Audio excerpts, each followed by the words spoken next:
ਭਾਈ ਹਰਸਿਮਰਨ ਸਿੰਘ ਆ ਅਨੰਦਪੁਰ ਸਾਹਿਬ ਰਹਿੰਦੇ ਆ, ਸਿੱਖ ਪੰਥ ਦੇ ਵਿਦਵਾਨ ਆ, ਉਹਨਾਂ ਦੀ ਇੱਕ ਵੀਡੀਓ ਆਈ ਆ, ਕਹਿੰਦੇ ਵੀ ਜਦੋਂ 2015 ਵਿੱਚ ਇਹ ਬੇਅਦਬੀ ਹੋ ਗਈ ਔਰ ਉਹ ਤੋਂ ਬਾਅਦ ਜਿਸ ਤਰ੍ਹਾਂ ਇਹਨਾਂ ਨੇ ਮਾਫੀ ਦੇ ਦਿੱਤੀ ਸਿਰਸੇ ਵਾਲੇ ਨੂੰ, ਇਹ ਕਹਿੰਦਾ ਵੀ ਸਿੱਖ ਪੰਥ ਵਿੱਚ ਰੋਸ ਪੈਦਾ ਹੋ ਗਿਆ। ਅਨੰਦਪੁਰ ਸਾਹਿਬ ਵਿੱਚ ਸਿੱਖ ਸੰਗਤਾਂ ਨੇ ਜਿਹੜੀਆਂ ਉਹ ਸੜਕਾਂ ਤੇ ਆ ਗਈਆਂ ਵੀ ਇਹ ਤਾਂ ਬਹੁਤ ਵੱਡਾ ਜਿੱਦਾਂ ਘਟਨਾਕ੍ਰਮ ਹੋ ਗਿਆ। ਕਹਿੰਦਾ ਉਹਨਾਂ ਨੇ, ਕਿਉਂਕਿ ਮੈਂ ਉਹ ਉੱਥੇ ਨੁਮਾਇੰਦਾ ਨੇ, ਮੈਨੂੰ ਸਿੱਖ ਸੰਗਤਾਂ ਨੇ ਬੇਨਤੀ ਕਰੀ ਵੀ ਤੁਸੀਂ ਕੇਸਗੜ੍ਹ ਸਾਹਿਬ ਦੇ ਜਥੇਦਾਰ ਨੂੰ ਮਿਲੋ ਜਾ ਕੇ, ਵੀ ਇਹ ਤਾਂ ਬਹੁਤ ਗਲਤ ਹੋਇਆ ਵੀ ਐਡਾ ਘਾਣ ਹੋਇਆ ਸਾਡੇ ਕੌਮ ਦਾ, ਗੁਰੂ ਗ੍ਰੰਥ ਸਾਹਿਬ ਦੇ ਅੰਗ ਖਿਲਾਰ ਦਿੱਤੇ ਗਏ, ਵੀ ਇਹ ਇਹਨਾਂ ਨੇ ਕਿਸ ਤਰ੍ਹਾਂ ਉਹਨਾਂ ਨੂੰ ਮਾਫੀ ਦੇਤੀ। ਕਹਿੰਦਾ ਵੀ ਮੈਂ ਉੱਥੇ ਕੇਸਗੜ੍ਹ ਸਾਹਿਬ ਦੇ ਜਥੇਦਾਰ ਕੋਲ ਗਿਆ, ਉਹਨਾਂ ਦੇ ਕਮਰੇ 'ਚ ਉੱਥੇ ਮਿਲਿਆ। ਕਹਿੰਦਾ ਵੀ ਉਹ ਲਿਟਰਲੀ ਜਿੱਦਾਂ ਉਹਦੀ ਅੱਖਾਂ ਵਿੱਚ ਹੰਝੂ ਆ, ਰੋ ਰਹੇ ਆ, ਦੁਖੀ ਨੇ ਵੀ ਸਾਰਾ ਕੁਝ ਕੀ ਹੋ ਰਿਹਾ।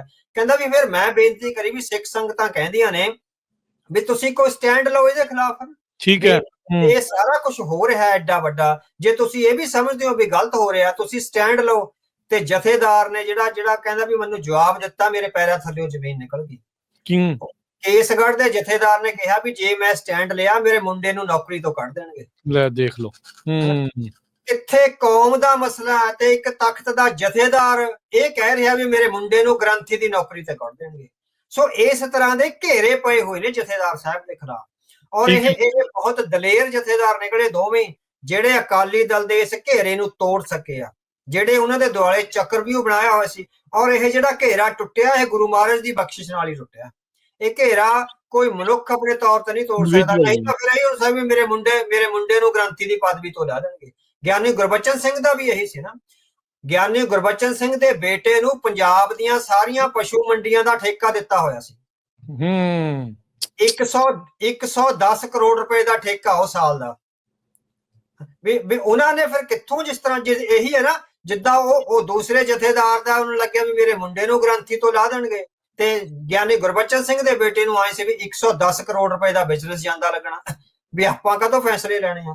ਸੋ ਇਹ ਬਹੁਤ ਔਖੀਆਂ ਹੁੰਦੀਆਂ ਨੇ ਇਹ ਘੜੀਆਂ, ਜਿਹੜੇ ਜ਼ਿੰਮੇਵਾਰ ਪੋਜੀਸ਼ਨਾਂ ਤੇ ਬੈਠੇ ਹੁੰਦੇ ਆ। ਸੋ ਜੇ ਉਹਨਾਂ ਨੂੰ ਅਹਿਸਾਸ ਹੋਵੇ ਮੈਂ ਕਿੱਡੀ ਵੱਡੀ ਪਦਵੀ ਤੇ ਬੈਠਾ, ਤਾਂ ਹੀ ਇਹ ਗੱਲ ਹੁੰਦੀ ਆ। ਸੋ ਸਿੰਘ ਸਾਹਿਬ ਗਿਆਨੀ ਰਘਬੀਰ ਸਿੰਘ ਸਾਹਿਬ ਗਿਆਨੀ ਹਰਪ੍ਰੀਤ ਸਿੰਘ ਤੇ ਉਹਨਾਂ ਦੇ ਨਾਲ ਬਾਕੀ ਦੇ ਸਿੰਘਾਂ ਨੇ ਜਿਸ ਦੀਦਾ ਦਲੇਰੀ ਨਾਲ ਇਸ ਘੇਰੇ ਨੂੰ ਤੋੜਿਆ, ਉਹਨੂੰ ਅਸੀਂ ਕਹਿੰਦੇ ਵੀ ਸਿਜਦਾ ਕਰਨਾ ਬਣਦਾ।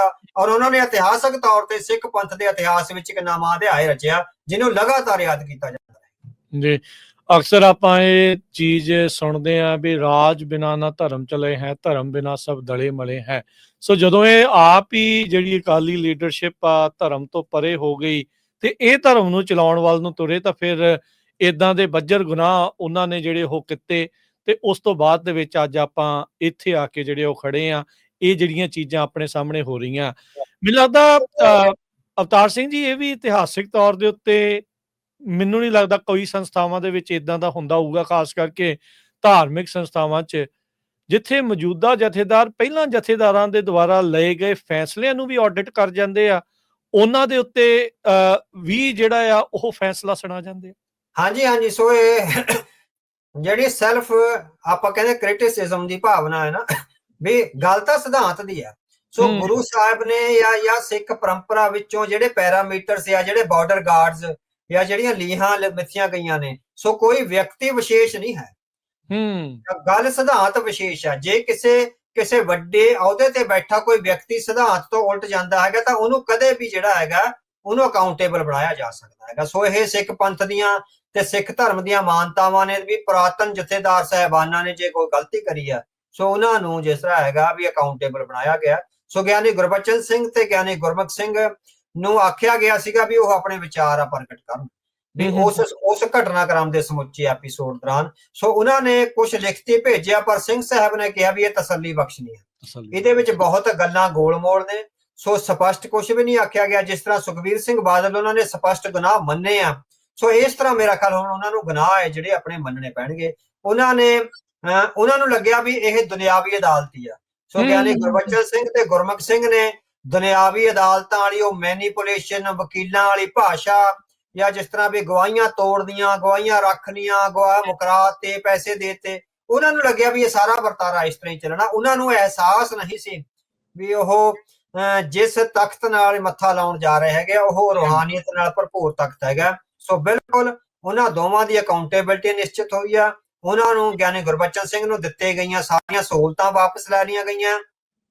ਤੇ ਗਿਆਨੀ ਗੁਰਮੁਖ ਸਿੰਘ ਨੂੰ ਹੈਗਾ ਜਿਹੜਾ ਉੱਥੋਂ ਅਕਾਲ ਤਖਤ ਤੋਂ ਜਿਸ ਤਰ੍ਹਾਂ ਤਬਦੀਲ ਕਰਕੇ ਸ਼ਾਇਦ ਮੁਕਤਸਰ ਸਾਹਿਬ ਭੇਜ ਦਿੱਤਾ ਗਿਆ। ਸੋ ਇਹ